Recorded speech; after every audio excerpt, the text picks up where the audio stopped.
मैं पेशे से डॉक्टर हूँ, इसीलिए चाहे हॉलीडे हो या हफ्ते का कोई दिन, जब भी काम आता है हमें हमेशा अवेलेबल रहना पड़ता है।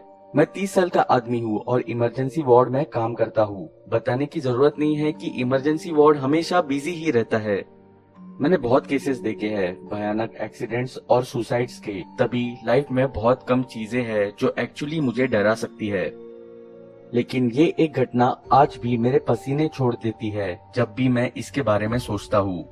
वो हैलोवीन की रात थी और जब पूरा शहर सेलिब्रेट कर रहा था, मैं और मेरे कलीग्स लोगों की जान बचाने में बिजी थे, हमेशा की तरह।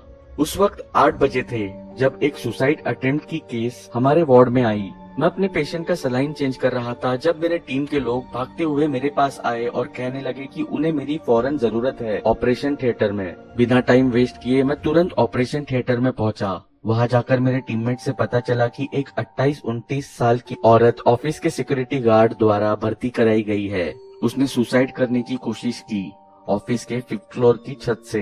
उसकी हालत बहुत ही नाजुक थी क्योंकि उसे सर और रीढ़ की हड्डियों पर बहुत ही चोट लगी थी। उसकी राइट आंख बुरी तरह खराब हो गई थी क्योंकि वो मुंह के बल जमीन पर गिरी थी।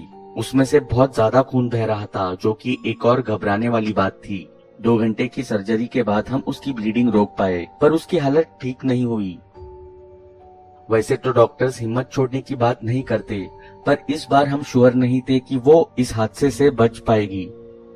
मैंने सबको बोला कि तुरंत इसकी फैमिली को इन्फॉर्म किया जाए, और प्रोटोकॉल की वजह से हमने लोकल पुलिस स्टेशन में भी इस सुसाइड केस के बारे में बता दिया। मैंने बहुत से पेशेंट्स को उम्मीद खोते हुए देखा था, उन केसेस में भी जहां कोई डरने की बात नहीं होती, पर ये औरत खतरों से लड़ रही थी। तकरीबन 11 बजे नर्स आई और उसने बताया कि उसकी पल्स नॉर्मल चल रही है, पर बहुत ज्यादा खून बहने की वजह से उसका ब्लड प्रेशर लो हो गया है। मैं उसके ब्लड पाउचेस को चेंज करने गया।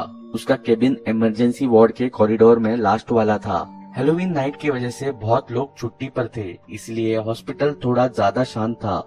जैसे ही मैं उसके केबिन में गया, मैंने उसे वहां बेड पर पड़े जोर जोर से सांस लेते देखा। उसके ऑक्सीजन मास्क में वेपर बन रहे थे जैसे ही वो सांस छोड़ रही थी। मैंने चुपचाप उसके ब्लड बैग्स चेंज किए और मॉनिटर पर उसका हार्ट रेट चेक किया। मेरे पास कोई काम नहीं था तो मैं उसके केबिन में ही उसके काउच पर बैठ गया, उस पर नजर रखने के लिए। उसके भूरे बाल ब्लीडिंग के कारण बहुत जगह से लाल हो गए थे।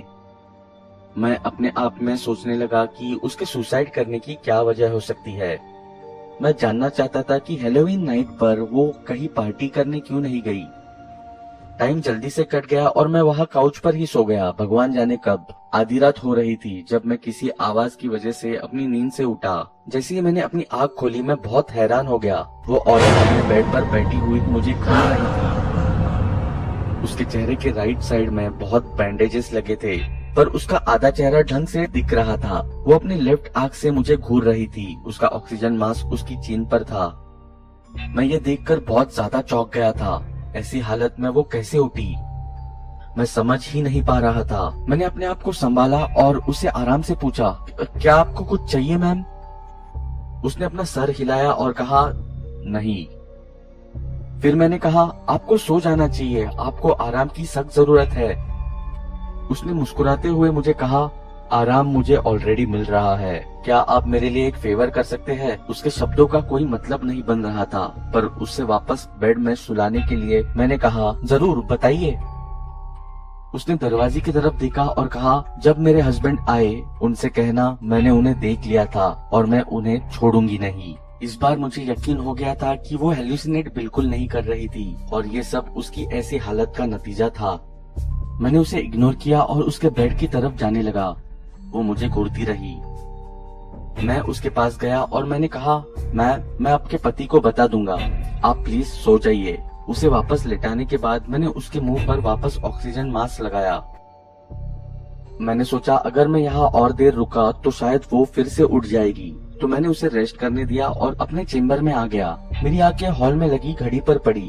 रात के 3:30 हो रहे थे। मैं थोड़ा चौंक गया कि अभी तक कोई उसे चेक करने क्यों नहीं आया, पर ऑलरेडी बहुत लेट हो चुका था, तो मैंने खुद उसके हस्बैंड को अगली सुबह कॉल करने का सोचा। अगले दिन सुबह 7 बजे मैं अपने चेम्बर से उसे चेक करने गया। जब मैं वहाँ पहुँचा तो मैंने उसका बेड खाली देखा। वहाँ की तो बेडशीट्स भी बदल चुकी थी। पहले मैंने सोचा कि शायद वो अपनी फैमिली के कहने पर डिस्चार्ज हो गई, पर वो सोच के मुझे बहुत गुस्सा आया। उसकी कंडीशन बहुत ज्यादा सीरियस थी और किसी भी हालत में उसे डिस्चार्ज नहीं करना चाहिए था, एटलीस्ट आज तो बिल्कुल नहीं। मैं कंट्रोल डेस्क पर पहुंचा और जिस नर्स ने उस रात में उस औरत को अटेंड किया था वो वही खड़ी थी। मैं उसके पास गया और उसे एक इरिटेटेड सी आवाज में बोला, केबिन 9 में जो औरत थी उसे किसने रिलीज किया, मुझसे पूछे बिना। नर्स थोड़ी सरप्राइज सी होगी जब मैंने उसे ये सवाल किया। उसके चेहरे को देखकर लग रहा था जैसे मैंने कोई स्टूपिड सा सवाल पूछ लिया हो।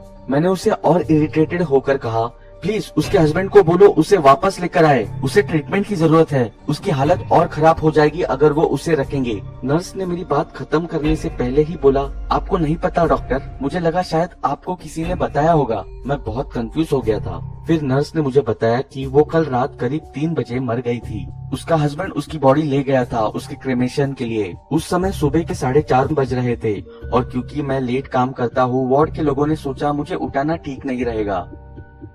मेरे पैरों तले जमीन ही खिसक गई। ना मैं कुछ बोल पाया ना मैं कुछ सोच पाया पूरे 1 घंटे तक। मैं अपने रिपोर्टिंग हेड के पास गया और उस दिन की छुट्टी ले ली। उसके बाद जब मैं घर आया मैंने अपने आप को बार बार समझाने की कोशिश की। मैं कोई सपना नहीं देख रहा था। उसने मुझसे बात की थी। मुझे उसके मुंह से निकली एक एक बात याद है, पर वो मुझसे कैसे बात कर सकती है जब वो ऑलरेडी मर चुकी थी। 1 हफ्ते के बाद न्यूज़पेपर में एक डरावनी न्यूज आई। एक इंडस्ट्रियलिस्ट अपने ऑफिस के छत से गिरकर मर गया था। उसके साथ काम करने वाले लोगों ने पुलिस को बताया कि उसका अफेयर उसकी सेक्रेटरी से चल रहा था। उसके वाइफ को इसके बारे में पता चल गया था, जिसकी वजह से उसने ऑफिस के बिल्डिंग से सुसाइड करने की कोशिश की थी, वो भी हैलोवीन नाइट को। पुलिस को लगता है इस इंडस्ट्रियलिस्ट की डेथ भी एक सुसाइड ही है, पर लोगों को लगता है कि शायद ये उसकी गलती की वजह से शर्म में आकर उसने ऐसा किया। उसकी मौत का समय 3 बजे का बताया गया। अपने लिविंग रूम में बैठकर जब मैं न्यूज़पेपर देख रहा था, तभी उस औरत ने मुझे जो उस रात बोला था मुझे समझ में आया। जब मैंने उसे बोला उसे रेस्ट की जरूरत है, तब उसने कहा, मैं ऑलरेडी रेस्ट कर रही हूँ, और इसका मतलब वो ऑलरेडी मर चुकी थी। मेरे अंदर एक डर सा आ गया जब मैंने उसकी दूसरी बात पर ध्यान दिया। उसने बोला था, जब मेरे हस्बैंड आएंगे उनसे कहना मैंने उन्हें देख लिया था और मैं उन्हें छोड़ूंगी नहीं। क्या एक मरा हुआ इंसान वापस आया था अपना बदला लेने, वो भी हैलोवीन नाइट को? और क्या उसने बदला ले भी लिया? मुझे नहीं पता।